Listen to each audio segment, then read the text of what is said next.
তো গাইস সকাল হয়ে গেছে, তো এখানে আমরা দেখো সবাই বসে আছি। আর সকাল সকালই তো খিদে পেয়ে যায়, তো যার জন্য আমরা কিছু ব্রেকফাস্ট করছিলাম। ব্রেকফাস্টে ছিল হচ্ছে বিস্কিট আর কেক।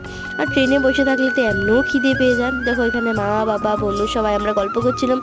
তো এখানে সকালবেলা যখন হয়েছে দেখছি কি অনেকটাই ট্রেনটা ফাঁকা হয়ে গেছে, ট্রেন অনেক খালি হয়ে গেছে।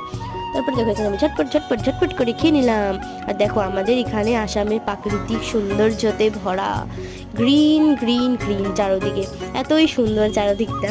আর দেখো এত সুন্দর না চারিদিকটা, দেখে একদম মনটা ভরে গেল। এই দেখতে দেখতেই আমরা পৌঁছে গেলাম হচ্ছে ডিব্রুগড়। আর কিছুক্ষণের অপেক্ষা, তারপর পৌঁছে যাব তিনসুকিয়া।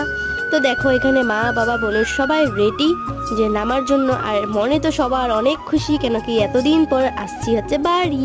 তো দেখো এখন বাড়িতে এসে পড়লাম। আর আজকে আমাদের সবকিছু খাওয়া দাওয়া হোটেল থেকেই আনা হয়েছিল, সিম্পল ভেজ থালি ছিল। আজকের ব্লগটা এইটুকুই, টাটা বাই বাই।